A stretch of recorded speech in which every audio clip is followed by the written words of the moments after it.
It's that time of the year when everyone is writing down their yearly goals, new year, new me, and if you're watching this video, learning art or improving your art skills is one of them. Here are some pieces of advice I wish I had followed when I was starting my art journey. See, you already failed the first test. Why are you watching this video? Why are you trusting me? Have you seen my art and decided that my advice and experiences are relevant to your situation? Exactly. The most important thing is to find good teachers, people who actually know what they are doing. There is a wealth of information available online. Some of it is less stellar than others, but this is what I mean. Look at whose advice you're listening to. Look at their art. How long have they been doing this for? Are they in the industry? And most importantly, are they creating the art that you want to create? If you want to learn character design, you're not going to watch videos on how to draw environments from environmental concept artists. Not saying that you can't or you shouldn't do whatever you want. I'm not your mom. But they might not share as much valuable information on character design as an actual character design artist. Just take everything you see with a grain of salt. See if the information being shared is explained clearly and is relevant to you and what you need right now. Next thing is to treat your sketchbook like garbage. The first thing you do when you get a new sketchbook is to drop it, run it over with a car, set it on fire. Do your best to absolutely ruin it. If you're starting like me, and you're a perfectionist like me, you probably have many blank pages and a fear to mess up your beautiful, perfect, pristine sketchbook. First, you need to ask yourself, who are you drawing for? Is there an audience watching you draw in your sketchbook? No, well, maybe, depends. Only you are seeing what's in your sketchbook unless you choose to show other people. Pro tip. If someone is forcing you or trying to get you to show your drawings or something that's private to you, to them, say no, okay? And maybe possibly kick them out of your life because a good friend should not be doing that. A sketchbook is a place to explore and to learn, to test things out. And I've seen sketchbook tours and sketchbook tour videos, and the person is like, I'm so ashamed of this page, like this page looks so bad, and I'm like, girl, that's like the best thing I've ever seen, like that's like Leonardo da Vinci right there, you know? So in the end, if you're still struggling with this, scribble on the first page, just go ham, draw badly on purpose on the very first page. It'll help you feel way better about your sketchbook and not having a perfect spread in your sketchbook because you already ruined it. Nothing can be worse than a bunch of nonsensical scribbles. Recently, I just started working more on my sketchbook, and I'll show you some of my bad drawings, quotation marks, to help encourage you. So the way I overcame my fear of drawing on my sketchbook or being a perfectionist is that I told myself over and over in my head that I'm gonna draw badly on purpose, and that like no matter what I do, I'm gonna draw bad. And this is not because I believed I can't draw or because like I think all my drawings are like super ugly or anything like that. It would just like try to like psych myself out of like making the perfect art because nothing is perfect. So by doing this, I'll psych myself it's gonna turn out ugly anyways to somebody, either to me, to my teacher, to my mom, my dad. Someone's gonna think it's not good in the end. Like there's always gonna be someone that's gonna think it's not good. And anytime I do this, especially because like you are your own biggest critic, anything I do this, I tell myself it's gonna be ugly anyways. It turns out better than I expected, and I'm like, wait, this actually A, like what the hell? You know, and if it's bad, I'm like, well, I was right. Someone's gonna hate it one day. I'm currently the person that's not liking it. Maybe I'll do better next time. And I'm not saying this is gonna work for everyone. I don't recommend it. Honestly, I don't recommend it. But it works for me, and I draw more fiercely in my sketchbook, and I draw more often. So, you know. One piece of advice I got when I was starting was that you should focus on one thing at a time. Master how to paint before you move on to markers. I think, for example, like that's an example of what they would say.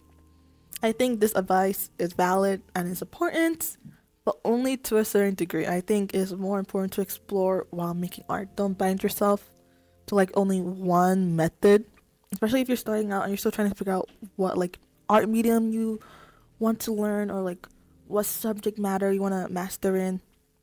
I think of it as like when kids, or like when parents are trying to feed their kids vegetable and the kid is like, yuck, I hate it. And then the parent's like, well, how do you know you hate it if you haven't tried it? Like, you don't know it yet. That's like exactly the reason. For example, the only reason I know I don't like using markers, I don't prefer using markers and colored pencils, is because I did use those mediums and I was like, yeah, no, acrylic is way better for me. Acrylic paints, like, I love acrylic paint. Okay, but like, here's where I contradict myself. Also, try to revisit the things you don't like and the things that make you uncomfortable. Recently, I pushed myself to use my markers because they were like just like gathering dust. And I was like, okay, the skills I learned from painting, I can maybe transfer it to the way I use my markers. And at first, it was so strange and uncomfortable. I was super scared. Like, I was so scared to use it. I was so like, I just couldn't, like, it was like a barrier to get over. And then after I started using it to create this painting, this drawing, I was coloring it with my markers. I was like, okay, maybe the reason I don't like or I'm uncomfortable with markers is because it's hard to fix your mistakes. Like, if you look here, it's just so out of place and strange, like the shadow, the way I did the shadow there. But normally, if I was using like acrylic paints, I can just paint over it, like a little bit, and I can fix it. But with markers, it's kind of hard to do that. Like, I've went over with the yellow marker over and over again, but it's not blending out. I'm like, well, I gotta look at the mistake, so I can't go back. So, and another tidbit is that I don't normally draw full bodies in this drawing right here. That's one of my art goals this year. But normally I cut it off at the neck, so it's like a portrait, neck up, no, shoulder up, sorry. And drawing this full body was like very new, very uncomfortable, because I knew I would mess up. Like, I know because I don't normally draw full bodies, I am going to mess up. But how can you improve if you never mess up and learn from your mistakes? I'm looking at this drawing and I'm like, well, the proportions are off, the way the torso is shaped is off. Like, I can see these mistakes, I can create goals to work on. So like, you need to mess up if you want to improve.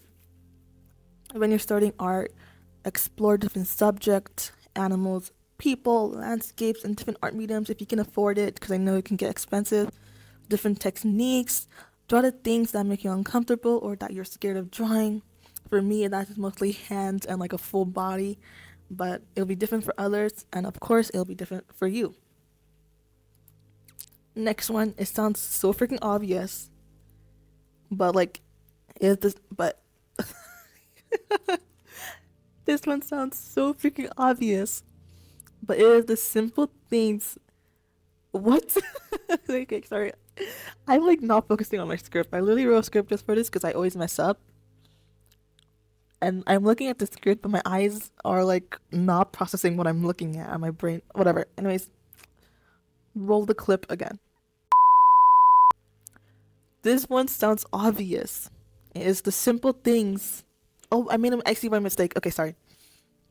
This one sounds obvious, but it is the missing. This one sounds obvious, but it is the simple things that people sometimes struggle with. Like any skill, you have to practice. Oh, this one's, everyone says this one. I'm gonna say this one. I'm a sheep. I follow this one. Okay, I'm a fucking sheep, but I'm gonna say it. You have to draw to improve. And oftentimes we just get caught up looking for tutorials, watching art content, going through social media and comparing ourselves, comparing our art and whatever it is. And it seems impossible to make time for the craft we love. Well, I hope you do love drawing and art. Anyways, what makes this hard is that we live in such a digital age where everyone's always on their phone. We have brain rot, we have doom scrolling, and we have instant gratification is like the hottest thing in town right now. Now, I can't say much about the psychology of social media and how it's affecting our brains, okay? There are many videos here on YouTube that talks about it. in relation to being creative and in relation to in our art. So, this is not the video right now, but I can say that with my basic high school psychology class, it is bad for us in the long term. Like, it feels good right now, but it's gonna be bad for us in the long term, okay? Because of this, we need to be careful of like how much we consume versus how much we create, and then don't be like, well, what if I'm watching art tutorials? Well, I say you need to figure out if you're using I need to learn as an excuse not to start and not to draw. You can watch 1,000 how to draw hands tutorials. But you're not gonna learn how to draw hands until you pull up a reference image. Of course, use a reference image always, and actually start drawing some goddamn hands. Okay, draw those hands. You're never gonna learn how to draw hands until you actually start drawing hands. So right now, my challenge to you right now is to pick up a pencil or a brush or whatever tool you're using and draw something. Okay, but do it after this video. I need the audience retention. The very last point, the one I think is the most important. I recommend you to follow this piece of advice if you are starting out. Trust me, please. Hold my hands as I say this. Learn the fundamentals and practice them. That's all. Like, that is literally all. Genuinely, learning the fundamentals of art is gonna level your art so much. I don't know if you've seen the TikToks, the shorts or the reels, whatever poison of your choice, where people show the before and after of learning the proper structure of the head and the anatomy of the skull, and it's like, wow, your art changed so much. It's literally like that. Like, it's like that, because before you jump into super stylized character designs, before like the sprawling, complicated environments, you need to learn anatomy, perspective, color, and value. Ooh. You need to learn those things, guys. Or you just not listen to my advice. I'm not even that good at art. If you follow my very first point in the video, find good teachers, you can be like, well, your art is not something I aspire to, so I'm not gonna listen to your advice. That's okay. That's fine. Honestly, I don't really care. But I feel like most good teachers will tell you to learn the fundamentals of art either way. Again, I'm just like a random person on the internet. I'm a sunflower, a sentient talking sunflower on the internet. And if you do follow my advice, you can watch my other video where I talk about a free drawing course, I'm not sponsored, that I am redoing in my attempt to restart my art journey from the beginning. Okay, bye. That's all. Oh wait, here's the finished piece in the drawing. In this that I'm painting in this video. But if I haven't finished it in this video, I'll post it on my Instagram, which you should follow if you haven't. But also, why haven't you followed my Instagram? Like, I'm trying, like, one of my goals this year is trying to like share the art that I'm not proud of along with the art I'm proud of, because I feel like we just always on the internet, we always show like the best versions of ourselves, and we never post like, I don't think you should post when you're feeling down. Like, that's your own personal life. Like, you don't need to show someone that you're, I think being vulnerable on the internet is not a good thing personally, but I'm talking about like, if I'm talking about my art. I show both my bad quotation marks art and my good quotation marks art. Like very strong quotation marks around good and bad, because that's objective. No, that's subjective. Yeah, that's subjective to who you are as a person. But anyways, I am going. Listen to my advice. Don't listen to my advice. And if you have any advice that you swear by, like you're standing, like it'd be like 5,000 people holding a gun to your head, and you're like, no, I stand by this advice. Please share it. Please drop in the comments. I read all comments, but I don't get that much. I get like 2 comments, but I read all of them. So and I try my best to reply. I'm very awkward over the internet. I can't reply. She went on texting. Like, anyways, bye. That's the end. Bye.